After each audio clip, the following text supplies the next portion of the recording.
Shock advised. These are the real stories of the ER that doctors never talk about. So are we talking little tiny fetus kick, or like Beckham scores a goal from 30 yards away type of kick? ER physician Peter Hakim has babies on his mind. We'll get some rest. My wife and I were expecting our first child. Hey, rookie, can I give you a parenting tip? You can't bank sleep. My staff was excited to find out that I was going to become a father. They mostly gave me a hard time, already knowing that I don't sleep enough as it is. So how's she doing? Good, really good. Baby's gonna be an athlete. So I go in to see a patient who's complaining about abdominal pain. Hello, I'm Dr. Hakim. This is Sandra. She's gonna be your nurse. It's my wife, Iris. Nice to meet you, Iris. The patient looked to be in obvious distress. She was pale, she was breathing quickly. It woke me up in the middle. It started in the middle of the night. This morning she couldn't make it to the bathroom motor room, so we brought her here. Heart rate's 140, BP's 82/45. Her heart rate was very fast, her blood pressure is very low. And in young, healthy people who can compensate for shock for a while, that was concerning that her blood pressure was already very low. Let's lay her down, start an IV, and get some fluids going. Iris, do you have any heart conditions?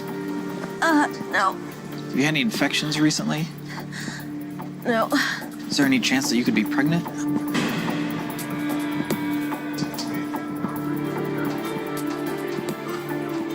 That was not the reaction I was expecting. We've been trying for years, even IVF, but it hasn't worked out. We stopped IVF last year. I've had to give up the idea of ever having a baby. Very sorry. I feel very bad, but as a doctor, it's a question you have to ask. Where is your pain? Here. Is it okay if I palpate the area?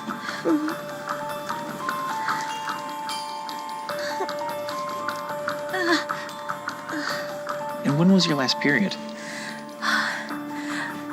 6 weeks ago. But they've been pretty erratic for the last couple of years. Okay. Let's get a CBC, CMP, HCG, type and cross, and an ultrasound. And let's give her 25 micrograms of fentanyl. Iris, we're gonna give you some medicine for the pain, and we're gonna run some tests, okay? Okay. I'll be right back with the ultrasound.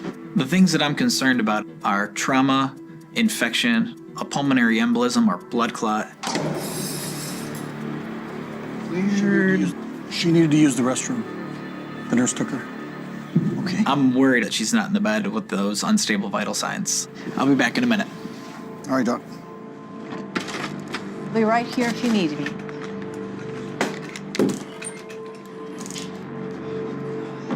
See if you can get her to give us a urine sample. That way we can check a pregnancy test. Iris? Iris? Iris, are you okay? Iris? Iris?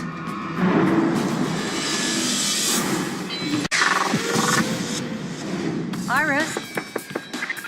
Iris, are you okay? Iris? Iris? Dr. Peter Hakim's patient Iris, are you okay? has just collapsed in the bathroom. I'm really concerned because Iris is on the floor unconscious and I haven't even evaluated her yet. Iris, it's Dr. Hakim. You're in the hospital bathroom. Are you okay? I guess I... Go grab a wheelchair. Okay, let's get you up nice and slow. I feel worried that we allowed her to be alone to fall on the floor. And then I also need to make sure that nothing else happened to her when she fell or struck her head or injured herself in any other way. What happened? She collapsed in the bathroom. There you are. I came as soon as I got your text. What's wrong? Hello, Stella. I don't know. My stomach hurts and I feel really weak and dizzy. Dr. Hakim, my mother-in-law, Stella. Nice to meet you. Maybe you're pregnant. Stella, please, don't upset her right now. Iris is my only child. And she's not getting any younger. Oh, please. So I'm really feeling for the patient right now. Her mother's bringing up something that's obviously very emotional and difficult for her, right when she's at her most vulnerable and unable to really advocate for herself. Stella, I'm glad you're here for your daughter right now, but I think it's best you wait outside while we examine her. We'll get you as soon as we can. Paging Dr. Wheeler. Paging Dr. Wheeler. There are times where you have to ask family members to leave the room simply because they're not letting you do your job. So this will be a little cold. So one of the first things I did when I put the ultrasound on her abdomen was to look and see if there was any signs of pregnancy. All I could see at first was that something didn't look right in the pelvis, something didn't look right with her uterus. I couldn't tell exactly what it was, so I started scanning around the other areas in her abdomen and immediately noticed that there was free fluid. What is it? So as soon as I see fluid, my first assumption is that this is blood, and she has to be bleeding into her abdomen from somewhere. Iris, it looks like you're bleeding internally. What? Have you had any trauma to this area? No. I looked at the uterus again, moved the probe around until I saw something. It also looks like you're pregnant. What? I'm pregnant? But that's impossible. Isn't it? So now not only is my patient's life in danger, but so is her baby's. Page OB. Stat. Dr. Hakim has just discovered that his patient is pregnant But that's impossible. and that she has a dangerous internal bleed. Without immediate treatment, 2 lives could be lost. What's her HCG? We don't have that back yet, but she's hemodynamically unstable. So when the OB arrived, I caught her up to speed. Iris, when was your last period? 6 weeks. The patient and her husband are so caught up with the joy of being pregnant, they don't realize how serious the situation is. Have you been trying in vitro fertilization? Yes, but we stopped about a year ago. We need to send her for a transvaginal ultrasound. A transvaginal ultrasound uses a probe that's long and thin to give much closer pictures of the uterus and ovaries. I'm never comfortable with unstable patients leaving my site, especially going to radiology where they can hardly ever be monitored closely enough. And I was already concerned that her vital signs were poor, so she wasn't leaving my site. And anything that needed to get done could happen in her room and in her room only. Perfect. Right up here, please. So this is the only time in my career that I've had radiology ultrasound come into the room instead of taking the patient there.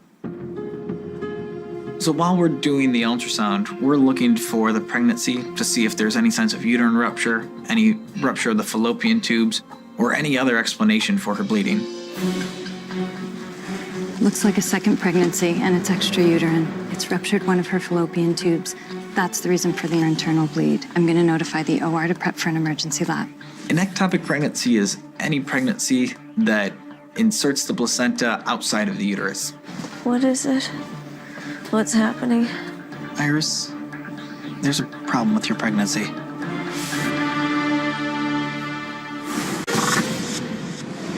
Dr. Hakim has just discovered that his patient is pregnant But that's impossible. and that she has a dangerous internal bleed. Without immediate treatment, 2 lives could be lost. What's her HCG? We don't have that back yet, but she's hemodynamically unstable. So when the OB arrived, I caught her up to speed. Iris, when was your last period? 6 weeks. The patient and her husband are so caught up with the joy of being pregnant, they don't realize how serious the situation is. Have you been trying in vitro fertilization? Yes, but we stopped about a year ago. We need to send her for a transvaginal ultrasound. A transvaginal ultrasound uses a probe that's long and thin to give much closer pictures of the uterus and ovaries. I'm never comfortable with unstable patients leaving my site, especially going to radiology where they can hardly ever be monitored closely enough. And I was already concerned that her vital signs were poor, so she wasn't leaving my site. And anything that needed to get done could happen in her room and in her room only. Perfect. Right up here, please. So this is the only time in my career that I've had radiology ultrasound come into the room instead of taking the patient there. So while we're doing the ultrasound, we're looking for the pregnancy to see if there's any signs of uterine rupture, any rupture of the fallopian tubes, or any other explanation for her bleeding. Looks like a second pregnancy, and it's extrauterine. It's ruptured one of her fallopian tubes. That's the reason for the internal bleed. I'm going to notify the OR to prep for an emergency lab. An ectopic pregnancy is any pregnancy that inserts the placenta outside of the uterus. What is it? What's happening? Iris, there's a problem with your pregnancy.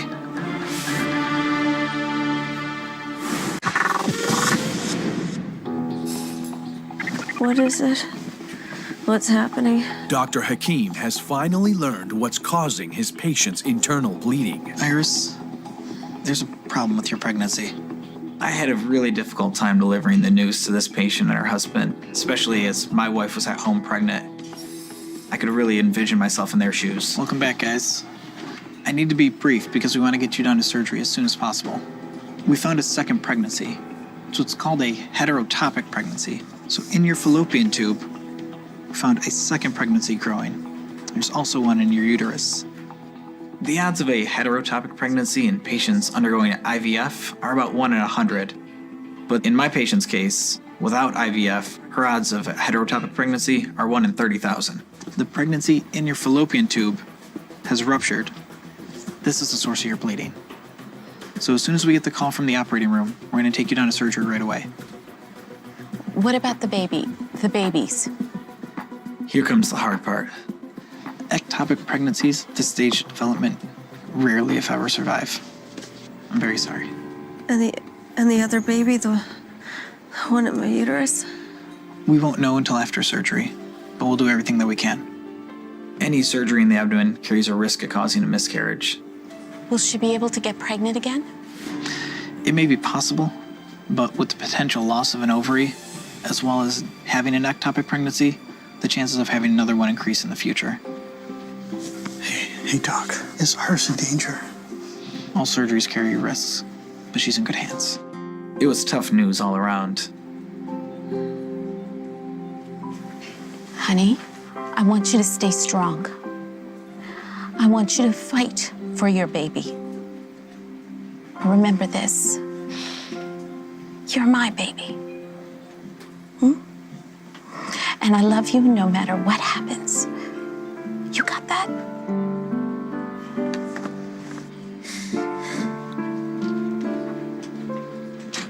In that moment, the patient's mother won me over. The OR is ready.